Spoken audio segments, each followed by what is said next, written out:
Richeuse, Richer, bienvenue dans cette vidéo où on va balayer un large éventail de ce qu'il est possible de faire en matière d'investissement immobilier. Car oui, investir dans l'immobilier ne se résume pas à avoir besoin d'une grosse somme d'argent et d'avoir un bâtiment physique sous nos yeux. Il est possible d'investir avec de petites sommes sans jamais avoir vu ces fameux bâtiments. Je m'arrête ici avant de trop en dire dans l'intro. La vidéo sera divisée en deux grandes parties. Dans la première partie, on verra les solutions classiques, c'est-à-dire investir pour y habiter, acheter pour y habiter, acheter pour louer avec la location nue et la location meublée. On verra les dispositifs d'investissement qui existent et on va terminer avec la société civile immobilière. Dans la deuxième partie, nous verrons les solutions nouvelles, je préfère les appeler solutions nouvelles que solutions moins classiques, à savoir le crowdfunding, la société civile de placement immobilier, à ne pas confondre avec la SCI, on verra ça dans le détail dans la vidéo, et on va terminer cette seconde partie avec les sociétés d'investissement immobilier cotées. Même si l'on voit énormément de choses, tout sera simplifié à l'extrême. Niveau de difficulté, un reach, pas de prérequis. Du coup, c'est parti. Si tu ne me connais pas encore, je suis Geoffrey, fondateur de Reach, entreprise dont l'objectif est de t'aider à atteindre tes propres objectifs. Et pour atteindre nos objectifs, on a souvent besoin de faire appel à la finance. Avant de commencer, pense à t'abonner et à nous suivre sur les différents réseaux afin d'être informé des nouveautés et de pouvoir partager facilement l'information avec tes proches. Tous les liens exposés et présentés dans la vidéo sont disponibles dans la description située sous cette même vidéo. Sans plus tarder, commençons par les solutions classiques en matière d'investissement immobilier. Et on va voir le fait d'acheter pour y habiter. Ah, la résidence principale, les oiseaux qui chantent, les papillons dans le ventre. Les papillons dans le ventre? Mais t'as mangé des chenilles ou quoi pour avoir ça dans le ventre? Non, non, je disais simplement que finalement on est super heureux, on est sur un petit nuage. T'imagines, on a acheté son premier actif. Alors oui, on a un patrimoine immobilier et le prêt immobilier ou le crédit qui va avec, mais ce n'est pas un actif. Ici, on a deux éléments importants, le prêt immobilier et l'actif. Je vais commencer par le prêt immobilier. En matière d'investissement immobilier, tu peux acquérir un bien avec très peu d'apport personnel et des fois pas du tout d'apport personnel. Et l'argent que tu n'as pas, eh bien finalement, tu vas l'emprunter pour acquérir ton bien. Et ça, c'est assez rare pour le souligner parce que d'une manière générale en matière d'investissement, si tu n'as pas d'argent, eh bien tu ne peux tout simplement pas investir. En matière d'immobilier, eh bien tu peux. Je viens désormais sur l'actif. Un actif, c'est ce qui va mettre de l'argent dans ta poche. A contrario, un passif, c'est ce qui va retirer l'argent de ta poche. Si tu achètes un bien pour y habiter, tu vas tout devoir payer. Et puis tu n'auras pas de revenus issus de ton bien puisque tu ne le mets pas en location. Puisque tu payes tout, si je reviens aux définitions, un actif met de l'argent dans ta poche, c'est pas le cas. Un passif sort de l'argent de ta poche. Et bien du coup, ton patrimoine, si tu y habites, eh bien c'est un passif. Alors oui, je sais, dit comme ça fait drôle, car souvent on entend, oui, tu vas acheter ta résidence principale, ce sera ton plus bel actif. Eh bien, en point de vue définition, on n'y est pas du tout. Cela étant, rassure-toi, c'est très simple de faire passer ton bien immobilier du statut de passif à celui d'actif. Pour cela, il suffit de le mettre en location. T'as vu? Elle est géniale cette transition, hein? Acheter pour louer, on a plusieurs cas de figure possibles ici. Tout d'abord, on l'a vu, ce sera un actif. Ce sera un actif car on compte encaisser des loyers, donc des revenus. On va mettre de l'argent dans notre poche. Et si on revient à la définition de l'actif, c'est ce qui met de l'argent dans notre poche, donc on est pile poil dedans. Ensuite, on est dans de l'achat immobilier, donc on va pouvoir faire appel au prêt immobilier ou à un crédit. Ce crédit, on va pouvoir l'appeler, ou utiliser plutôt, l'effet de levier. Qu'est-ce que l'effet de levier? C'est le fait de s'endetter pour augmenter sa capacité d'investissement, améliorer son rendement et donc accroître son capital à plus ou moins long terme si bien évidemment les calculs qu'on a faits sont corrects. Bon, je sais, c'était en deux mots avec une petite extension. Revenons au fait d'acheter pour louer. Tu pourras louer en location nue ou en location meublée. L'idée ici, c'est de pas de rentrer dans les détails, mais plutôt de présenter un large éventail de ce qu'il est possible de faire en matière d'investissement immobilier. Cela étant, on va regarder les grandes lignes qui différencient la location nue de la location meublée et on va commencer par une toute petite question. Ouh là là là là là là là là là. Ouh, ouah. Direction immobilier. Pour être considéré comme meublé, de quoi doit avoir besoin mon bien immobilier? De meubles? Et oui, pour pouvoir être considéré comme meublé, ton bien immobilier doit disposer d'un certain nombre d'équipements. Ces équipements sont listés au sein d'une liste que tu pourras trouver au niveau d'Internet, c'est encadré par la loi. Du reste, tu vois apparaître sous tes yeux un tableau avec d'un côté la location nue, de l'autre côté la location meublée. On va directement aller dans la partie fiscalité puisque généralement c'est ce qui intéresse tout le monde. Dans un cas comme dans l'autre, il faudra déclarer tes revenus. Et oui, t'as pas le choix. Par contre, là où tu as un choix, ou pas, c'est que tu pourras choisir entre le réel ou le forfait. Le réel, tout d'abord, qu'est-ce que c'est? Pour pouvoir maintenir ton bien dans un certain état de fonctionnement, tu vas avoir des dépenses. On va venir retirer de tes revenus ces dépenses pour ne t'imposer que sur l'argent que tu as réellement gagné. On va prendre un exemple. Imaginons que tu loues ton bien à 500 euros par mois, ça te fait 6 000 euros à l'année.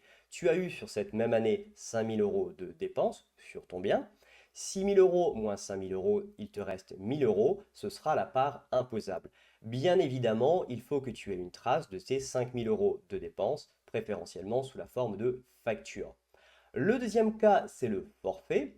On va prendre un exemple avec la location nue et des revenus qui sont inférieurs à 15 000 euros. Au moment où je fais cette vidéo, dans ce cas de figure, tu as un abattement équivalent à 30%. Imaginons que tu as eu 10 000 euros de revenus. 10 000 fois 30%, ça te donne 3 000 euros d'abattement. 10 000 euros de revenus moins 3 000 euros d'abattement, il te reste 7 000 euros, ce sera la part imposable.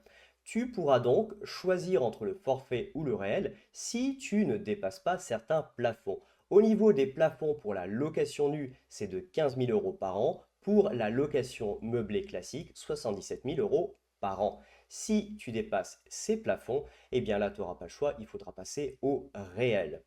Le réel, il y a quand même un certain nombre d'avantages et je pense notamment au LMP ou LMNP, location meublée professionnelle, location meublée non professionnelle. Il y a beaucoup à dire sur ces sujets qui sont très intéressants fiscalement, mais ça fera l'objet d'une vidéo spécifique. Tu l'as remarqué, j'ai fait jusqu'à présent l'impasse sur les dispositifs et tout ça pour une bonne raison.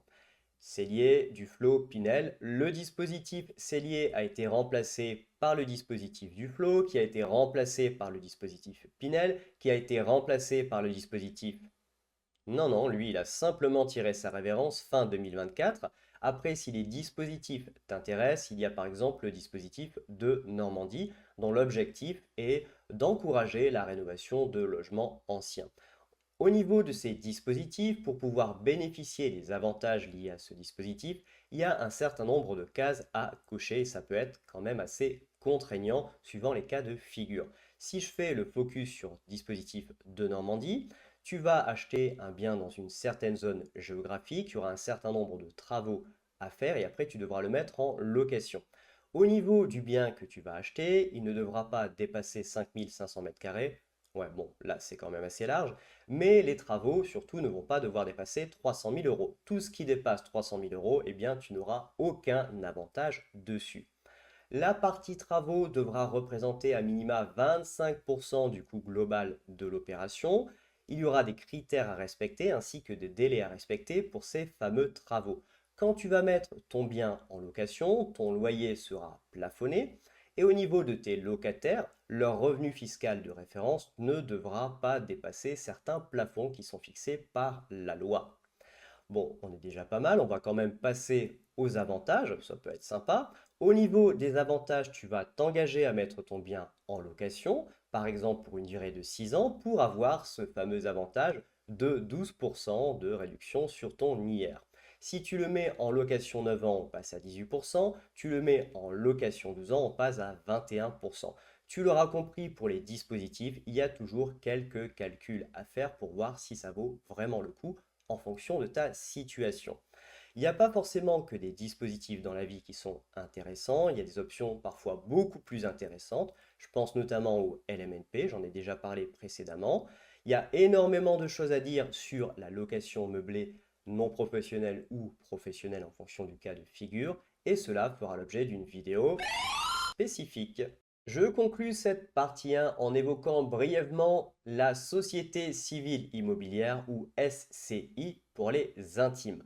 Pourquoi je voulais parler de la SCI? Eh bien tout simplement car beaucoup de personnes confondent la SCI avec la SCPI. Bon, tu me diras, il n'y a qu'une lettre de différence, une toute petite lettre, mais c'est une toute petite lettre qui va faire une énorme différence puisque finalement, entre la SCI et la SCPI, eh bien, ce sont bien deux choses complètement différentes. La SCI, c'est la Société civile immobilière. C'est une structure qui est composée à minima de deux personnes que l'on va appeler les associés. Et au sein de cette structure, on va pouvoir gérer un ou plusieurs biens immobiliers. Attention, c'est la structure qui dispose de ces biens immobiliers et nos associés disposent de parts sociales de la SCI au prorata de leur apport au niveau de la SCI. Tu en as peut-être déjà entendu parler. Elle est utilisée généralement pour protéger et transmettre son patrimoine à ses enfants. On parlera alors de SCI familiale, mais la SCI est bien plus large que ça. Elle a d'autres avantages et on peut également la mettre au sein d'une stratégie financière plus globale. Tu l'auras compris, il y a énormément de choses à dire sur les SCI et ça fera donc l'objet d'une vidéo spécifique. On en a terminé avec nos solutions classiques. Tu as désormais un large éventail de ce qui est possible de faire sur nos solutions classiques. On va passer à la deuxième partie de cette vidéo, à savoir les solutions moins classiques, ou pour avoir un intitulé plus sympa, les solutions nouvelles. Notre seconde partie comprendra trois items, le crowdfunding, les sociétés civiles de placement immobilier et les sociétés d'investissement immobilier cotées. On va commencer par le crowdfunding. Qu'est-ce que le crowdfunding? En français, on l'appelle le financement participatif. Il n'est pas simplement lié au domaine de l'immobilier, il y a un domaine beaucoup plus large, un périmètre beaucoup plus important, mais l'immobilier fait partie de ce périmètre. Pour comprendre le financement participatif, on va prendre un exemple. Imaginons que tu es un apporteur de projet qui veut construire un immeuble, ou ça peut être un autre projet. Pour pouvoir réaliser son projet, il a besoin d'argent. Cet apporteur de projet peut se diriger vers des solutions classiques, faire un prêt auprès d'une banque, ou aller vers des solutions qui sont plutôt innovantes, telles que le financement participatif. Dans ce cas, il va déposer son projet au niveau d'une plateforme avec les caractéristiques de son projet, et sur cette plateforme, il y a un certain nombre d'investisseurs, ça peut être toi, ça peut être moi. On va lire les caractéristiques du projet, dont notamment est-ce qu'on va toucher des intérêts si on prête de l'argent, la durée du projet, etc., etc. Et si on décide donc d'investir dans ce projet, eh bien on va pouvoir investir dedans jusqu'à temps que la somme soit atteinte, la somme qui est nécessaire pour réaliser le projet. À partir du moment où la somme est atteinte, on ne peut plus investir dans le projet, il faudra prendre un autre projet. Le rendement de chaque projet dépend bien évidemment de la dangerosité du projet et également du temps que va prendre ce projet. Combien de temps mon capital va être immobilisé. D'une manière générale, au plus on va prendre de risques, au plus le rendement sera important. Au niveau des plateformes, il y a deux manières de procéder. Dans tous les cas, à la fin, on va récupérer le capital investi. Mais au niveau des intérêts, ces derniers peuvent être délivrés à la fin du projet ou peuvent être délivrés mois après mois jusqu'à la fin du projet. J'ai une nette préférence pour les plateformes qui délivrent les intérêts mois après mois.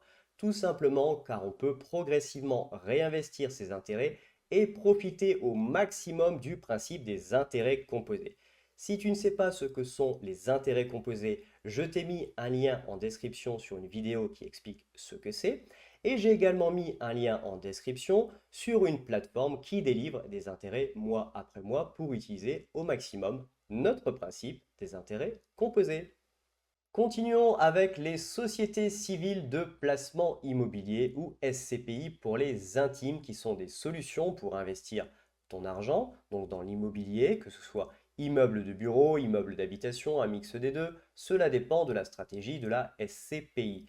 Et puisque l'on parle de stratégie, il faut savoir qu'il y a trois types de SCPI différentes. SCPI de rendement, qui va te permettre de toucher des revenus ou des compléments de revenus. SCPI de plus-value. L'objectif est ici d'acheter des biens pour les revendre plus tard, plus cher et faire une plus-value, plus-value qui sera redistribuée. Et les SCPI fiscales, dont l'objectif est d'avoir donc des avantages fiscaux et qui s'adressent plutôt aux personnes qui sont lourdement imposables. Ça dépend donc de ce qu'on recherche. D'une manière générale, au niveau des SCPI, cela nous permet d'investir dans l'immobilier sans avoir les contraintes liées à l'immobilier, telles que la gestion du parc ou encore la gestion des locataires. Tout comme pour le crowdfunding, on peut investir au niveau des SCPI avec de petites sommes. Généralement, ça commence à quelques centaines d'euros. C'est beaucoup moins lourd que pour les solutions classiques. On peut le faire avec son argent, son épargne, ou on peut utiliser un prêt. Dans ce cas-là, on aura l'effet de levier. Si on a bien fait ses calculs, bien évidemment. On pourra y participer en direct ou par le biais de son assurance vie. Je te mets un lien en description sur une vidéo qui t'explique tout sur l'assurance vie si tu en as besoin. Il y a énormément de choses à dire au niveau de nos SCPI, tu l'as compris, donc cela fera l'objet d'une vidéo spécifique. Terminons la seconde partie de notre vidéo avec les SIC. Non, ça ne veut pas dire malade. SIC et SIC, c'est différent. Ici, on est plutôt sur les sociétés d'investissement immobilier cotées. Bon, quelque part, il faut être un peu malade pour mettre un nom aussi compliqué, mais c'est comme ça. Les SIC sont des sociétés qui sont spécialisées dans l'acquisition, la détention et la gestion de patrimoine immobilier, et tout comme pour les SCPI, tu pourras au travers des SIC acquérir indirectement de l'immobilier sans avoir les contraintes liées à l'immobilier. Mais du coup, les SIC et la SCPI, c'est pareil quoi. Eh bien non, c'est pas tout à fait pareil puisque les SIC sont cotés en bourse alors que les SCPI ne le sont pas. Et puisque les SIC sont cotés en bourse, eh ben, il y aura plus de fluctuations puisqu'elles vont suivre un petit peu le marché. Elles ont également un régime spécial. À chaque fois qu'elles vont gagner de l'argent, elles vont devoir redistribuer un maximum de leurs gains aux actionnaires. Et oui, je parle bien d'actionnaires car on est sur le marché boursier. Et puisqu'on est sur le marché boursier, tu pourras acquérir des SIC au travers de ton compte titre ordinaire, par exemple, donc ton CTO. Il y a un lien dans la description si tu veux savoir comment utiliser un CTO ou tout simplement savoir ce que c'est. Au niveau des SIC, il y a énormément de choses à dire et tu me vois venir. Cela fera l'objet d'une vidéo spécifique. Voilà, on a terminé notre tour d'horizon. Tu as déjà un large éventail de ce qui est possible de faire en matière d'investissement immobilier. Je sais, tu vas me dire, Geoffrey, t'es gentil, mais à chaque fois, pour chacune des possibilités, tu renvoies vers une autre vidéo. Eh bien, tout simplement car chaque possibilité est un sujet particulier, un sujet à part entière, et il y a énormément de choses à dire sur ces sujets. L'objectif de la présente vidéo, c'est de te présenter tout ce qui existe. Comme ça, tu peux voir ce qui a ta préférence et te diriger donc vers des informations liées aux options qui ont ta préférence.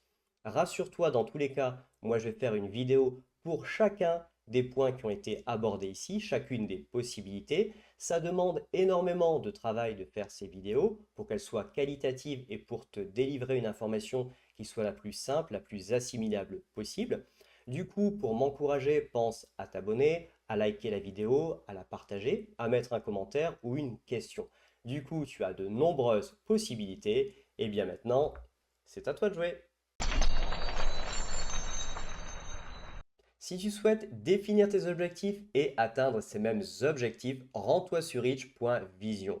Tu y trouveras des articles afin de comprendre l'essentiel, des produits afin de maîtriser les règles du jeu et de gagner la partie, des opportunités, je vais te donner ici un gros coup de pouce financier afin d'accélérer ta vitesse financière et les newsletters afin d'être informé en direct de ce qui se fait de mieux.